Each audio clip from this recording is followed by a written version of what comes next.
Hi, today is May the 1st. Happy May Day. Happy 1st of May. Let's hope the weather warms up. I would like to mention a couple of things today. It has come to my knowledge as a result of my little camera microphone in here that Jonas Regato has created a pentagram in the main office at 268 Atwell. Melanie Regato has continued to use this pentagram at what point she was branded. To be branded in the organization is something that that they would know. I don't need to go forward about her being branded in the organization. She will be known as a queen. Melanie Regato, who is constantly using the Sandman Hotel room 723, I believe in particular as for her job. We all know what her job is. Her job has been stated that she is to be ready, willing, and available for every single man who ever wants to come in and have sex with her, not only as a companion, but just as, I'm not going to say it, she's known as, for lack of a better word, the prostitute of the Catch a Fire leadership. Catch a Fire Toronto leadership. Melanie has now set up a bed inside at 268 Atwell inside the pentagram, and has every single man who wishes to have any kind of sex with her at 268 Atwell at the office will pay her minimum $5,000 to do so in the middle of the center of the office. It is no longer an office. The office door is locked.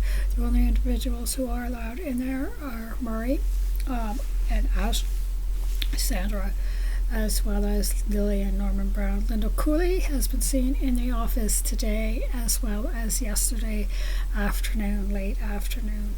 Jonas Regato is probably not going to be seen again he was taken by Kevin Jeffries and Jeff Yancey to St. Catharines, Ontario, in order for what they call their punishment is to be lynched. I do not know that they're going down the line. They took Dallas Winston early this morning, and that's what's been happening. They're going to go down the line for the people in the office.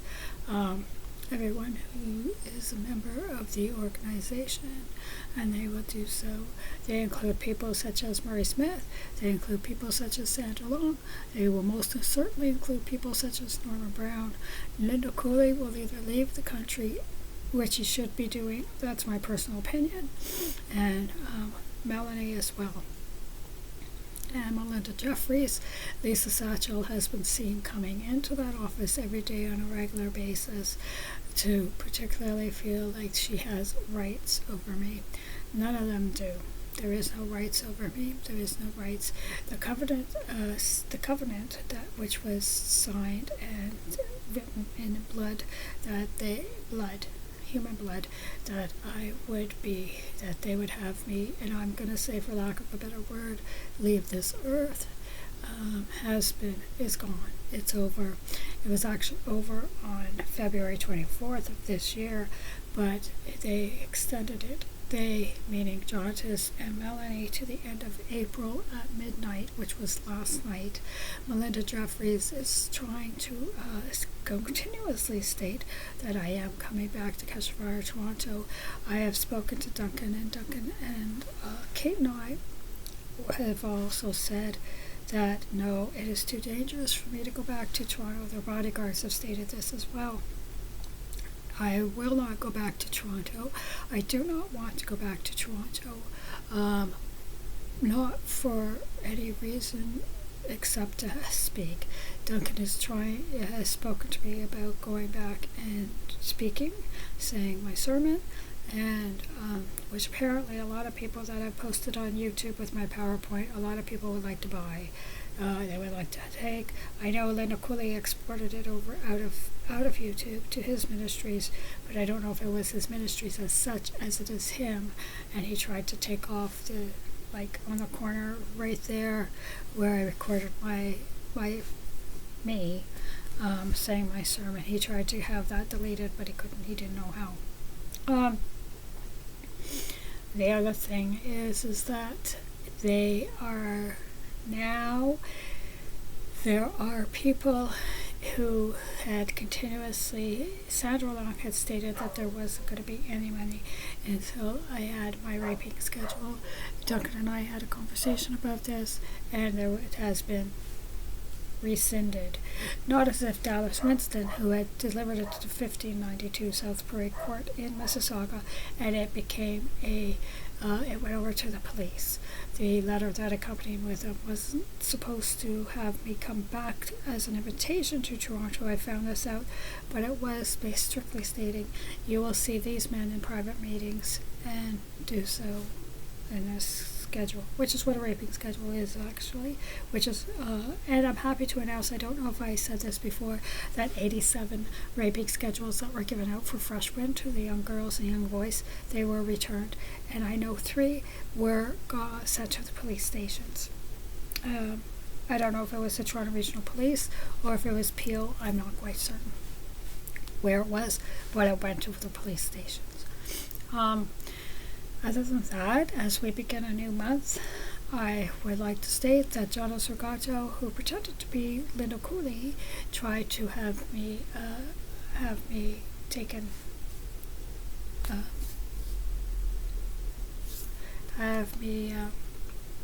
lose my place, as Melanie would want to say. As usual, Gianna Surgato had tried to continue to ruin things and keep going and keep going. How long will it take us? 4 years to try and ruin a person's life. It's done. And Melanie is actually very angry because it took her, she said, I used 4 years of my life wasted to try to ruin your life and try to have you be John's companion and try to ruin your life and ruin all of your places of living, where you want to live, and ruin your job search and ruin where you would want to get a job and everything like that. And now we were trying to ruin your volunteering, but we can't ruin that because the Daily Bread Food Bank is my community. It has become a community. We are all like family. That's what they say. And I like that.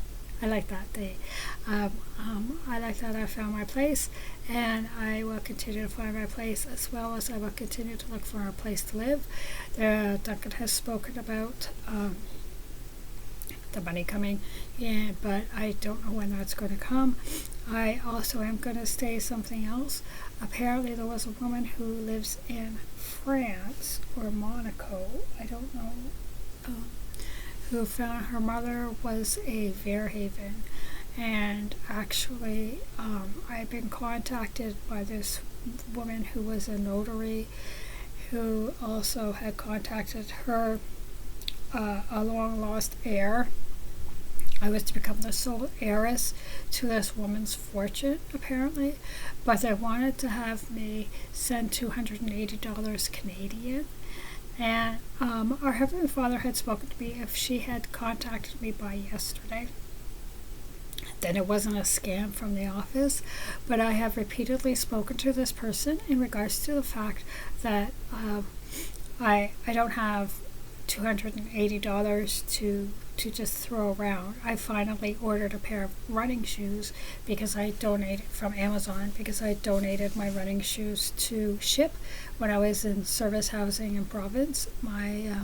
Because people come in without shoes, so I donated my running shoes. I figured I didn't need them as much as someone else. I have shoes, I have boots, and so it's fine. So I finally ordered a pair of new running shoes. I don't have an extra $280, and I couldn't grasp that because they were going to send me 25,000 euros. Yeah, 25,000 euros. First it was 10,000 euros, then it became 20,000 euros, and then she increased it to 25,000 euros. Apparently this woman is dying from a terminal cancer. I was a little wary. I then sent my last email over to the notary, and I sent the last email over to her yesterday stating that I did not have the money. They thought I was rather strange for me because within 48 hours I would receive 25,000 euros, which is in excess of, I believe, $135,000. Maybe not. I don't know the conversion. I don't quite understand right now. But she also had been a little bit upset because she had spent $800 €800 in legal fees to arrange the e-transfer, and she has to spend another €800 in legal fees to cancel it. So I haven't heard back, and I don't know what's going to happen with that. I repeatedly said, well, you sought me out. Apparently I was the only Verhaven other than Ed and John, and she's Belgian, so her mother was Belgian. Her mother was a Belgian Verhaven who apparently had a developmental disability, and when her mother had actually was put institutionalized back in the day when they used to institutionalize children for having any kind of developmental delays, any kind of physical disabilities. I myself, I was born in 1969. Had I been born earlier, or maybe even around that time, because I had developed epilepsy as a young child, because Marie Verhaven had thrown me down the stairs at a certain time when I was about 6 or 7. She threw me down the stairs, and I developed epilepsy out of that as a result of that. So children who had developmental delays, they were all institutionalized. This woman was institutionalized, and then her mother, I'm talking about her mother, and who was the last name Verhaven, who came out of the institution, and she married and lived her life, and she has a very large estate over in Monaco, in which she's going to leave the majority of it to orphans, to an orphanage, and then apparently she has some property over in France, and what she wanted to send me a gift of 10, 20, or 25,000 euros, and then give me the certification of property so that I would inherit all her property over in France. Whether or not this was a scam, or Heavenly Father has repeatedly spoken to me that it's not a scam. Regardless, I left saying, I don't have that money. If I would, I wouldn't have been able to pay my rent.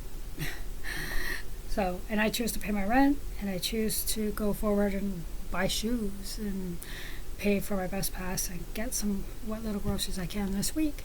And then, like I said, I get a few groceries. I have about $60 to buy some groceries, and then that'll last me. And then I go forward, and then depending on my budget for the week, I either sign up to access the food bank, or I don't. So I cancel for this week, for tomorrow.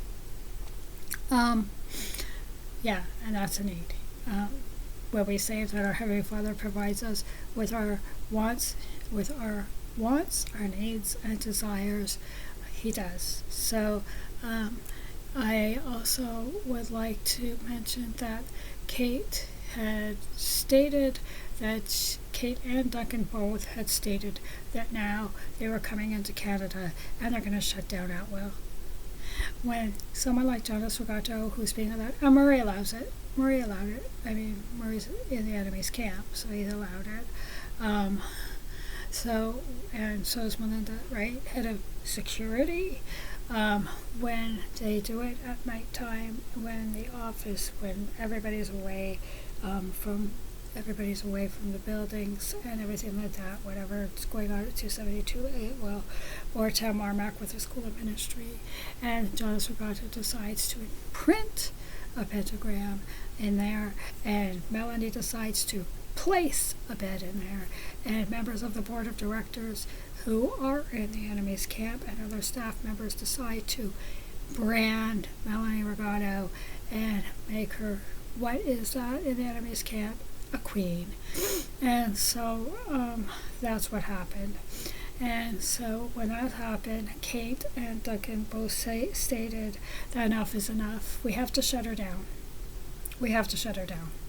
And then you have people who are like Zachary and like James and Natalie and Anna and Yvette and those who are on staff. One member of the board of directors that I know of who, like Kate as well, who are a member of board of directors, I know, who are standing strong, who are standing righteous. Even Carol or not is, who are standing strong and righteous. And John has become fully repentant and delivered, and who are trying, but they cannot do it alone. Duncan and Kate, as the presidents of Catch Fire World, they've had to make this decision. Enough is enough is enough is enough. Enough is enough. They can't do it. They have to shut her down. Now, whether or not how that's going to all look like in the future, I don't know. It's going to take probably a number of months, maybe potentially up to a year. This is just me thinking. This isn't what Kate and Duncan have told me. This is me thinking for potentially for it to look like in order for a church to be dissolved and to have everything dispersed and to have itself along with the Canadian government and do it legally and do it all within the business and the charities and dissolve everything like that. That's going to have to take a time. It's not just a matter of like, that's it, we're closing, you're done. It's not like health inspectors when they come into a restaurant and say, no, we have to shut you down because you don't meet the standards of the right. You don't meet the standards and the law of the Health Inspectors Act and the standards for your restaurant. No, they can't do it. It's like when they are dissolving the Hudson's Bay, which I'm very sad about, when they're dissolving the Hudson's Bay and they've gone into bankruptcy and they got, I believe it's bankruptcy, they have to do, it's a process where they have to dissolve the whole business. And I mean, where it's national, right? But luckily this is contained in the sense that it's just one church and it's just one office. So that's what's happening. I also would like to say a big thank you to those continuing to support and to stand strong and righteous and true against raping schedules and to seek out those resources and the resources that you can in order to get healing for those who have had it and for those to seek out the resources and to move forward for those who have been given one and to seek out to the police.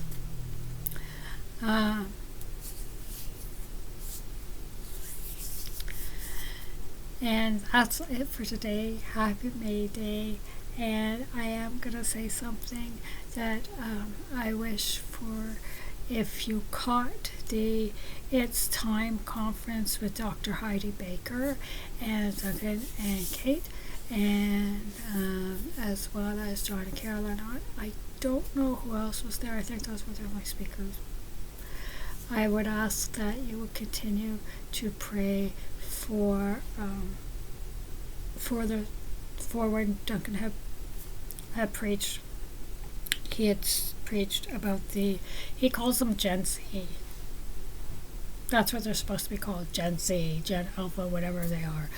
I call them the next generation who are selected ambassadors of our words of truth, who are going to lead a revival. Because Z is the end, right? He knows that I'm not dissing him or whatever they say. Z is the end. You're not the end, Gen Z. You're the beginning. So continue to pray for that, right? And continue to pray for them as well. And continue to pray for Dr. Heidi Baker and Roland Baker as they make their way back to Mozambique, as they make their way back to their city of joy and their ministry. Thank you.